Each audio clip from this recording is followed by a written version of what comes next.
Hey, my name is Andrew Smith, and I've been teaching on and off since 2014, a university class on Martin Luther King Jr., the rhetoric and theology of nonviolent social change. And I used to look forward to the part of our curriculum when we studied the Selma voting rights movement from 1965. It was like one of my favorite parts of the class. One of the reasons why that I was so excited to do this is because I have a family connection. This is my father, my young dad in the 1960s, and when he was 24 years old, he participated in the second of three of the Selma movements, sometimes known as Turnaround Tuesday. And at that time, he was 24 years old. I was not even a twinkle yet in his eye. And he went on an airplane from Chicago and he marched and then he came back. And then, of course, later, right after he left, the Unitarian minister, the Reverend James Reeb, was murdered in the streets of Selma. He was beaten by a club and then died a little bit later. And in an old typescript at the time, my father wrote, Ken, and Ken passed away in 2014 after a struggle with Parkinson's disease, and I miss him dearly. It was 8 years ago. The question, of course, is asked, why did you go? There are, of course, many answers to this question, but basically it is quite simple. I went in response to Martin Luther King Jr.'s call for ministers and laymen to join in the struggle. I went because I was appalled at what happened on Sunday. Of course, that would be Bloody Sunday, the beatdown on the bridge. He said, I went because I feel so strongly that all men have a right to be truly free. All men have the right to be truly free. And until this is the case, my freedom is also limited. However, I feel that everyone has really been asking the wrong question. We should be asking why people did not go, and more basically, why more people didn't even consider going. For God was calling us in this situation to make a decision. Unless we really make a decision on Selma, we are really avoiding what life is all about. I didn't want to make a decision, but when I did, I found that there was only one way that I could turn, and that is my dad, Ken Smith, in the March of 1965, going to Selma. And then in March of 2015, I returned to Selma with my mother a year after my father's passing to stand on the Edmund Pettus Bridge and to march with Tennessee Tech students for the commemoration of the Voting Rights Act and the victory of one of the great struggles of the civil rights movement. Now, I've been teaching this King class on and off since 2014, but in our current, and it's been, I haven't taught the class since before the global Black Lives Matter uprising of 2020. And so now I have the challenge of teaching about Selma in the context of today's voter suppression. And it's really scary. I cannot say enough about the importance of teaching about Selma at this time, but it is so bittersweet. We are living in a moment when the topics of Selma are neither abstract or purely academic.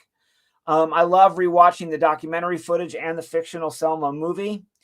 But I am going to be emotional knowing, watching these with my students, knowing the gravity of Selma, especially now. The Selma protest actions, as we know, helped motivate the Voting Rights Act of 1965. Moreover, this movement had martyrs, white and black.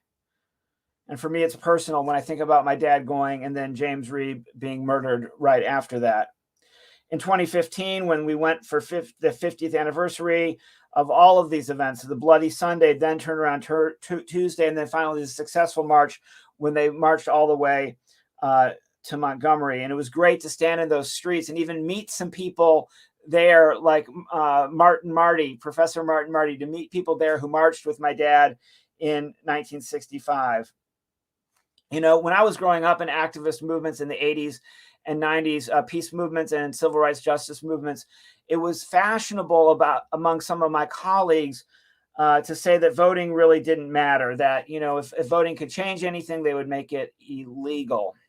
Well, they're trying to make it illegal. So maybe voting is important. And I really want to stress in our current time frame that we live in, that voting is very, very important.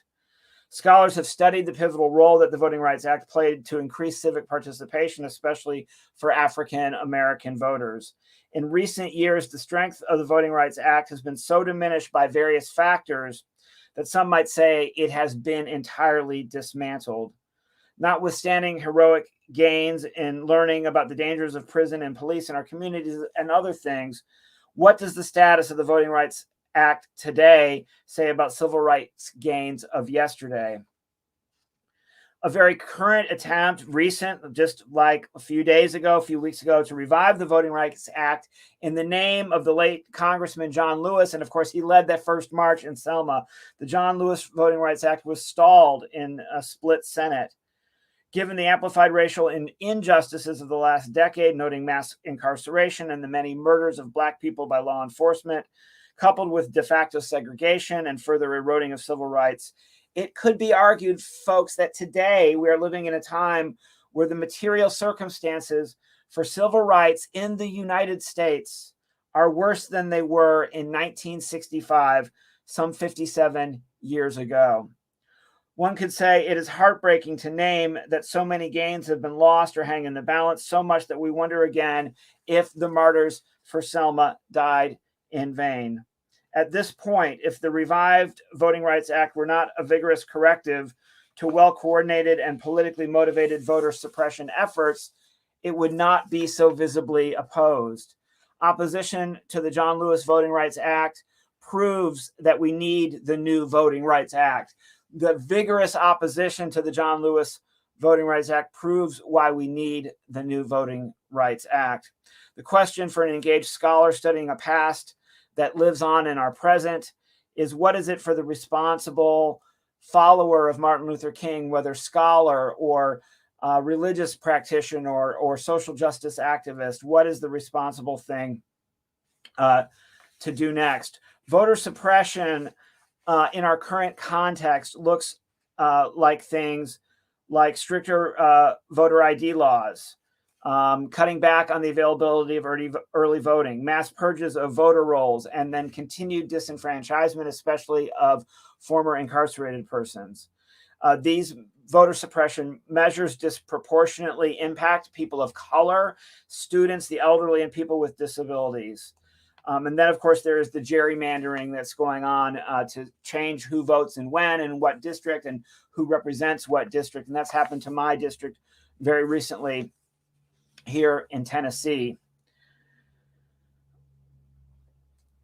A mere 8 years ago, a short half a generation ago, a third of a generation ago, when I started teaching the Martin Luther King Jr. material academically, it became common to say among young students, and it became common to say among the population, and it became kind of almost a go-to remark to say, well, what would it have been like back then?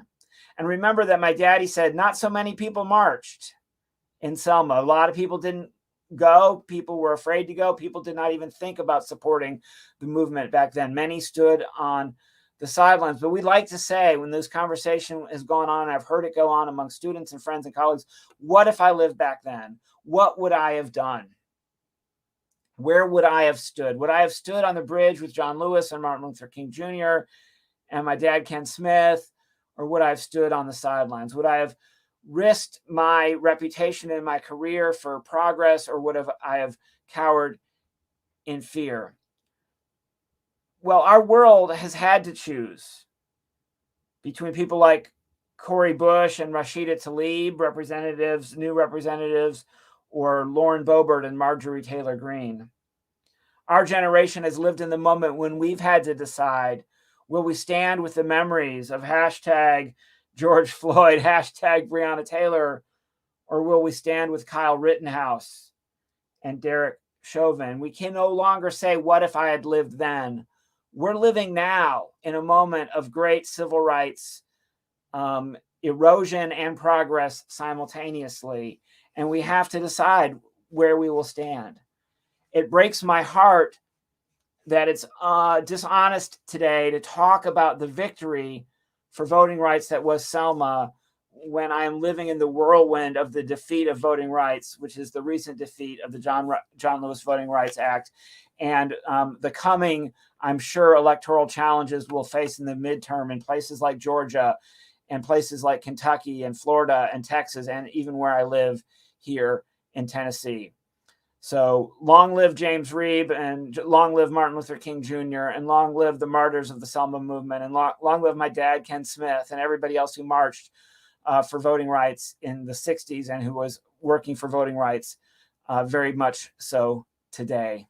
I'm Andrew Smith. Thanks for listening to my story about teaching Selma in an age of voter suppression. Thanks.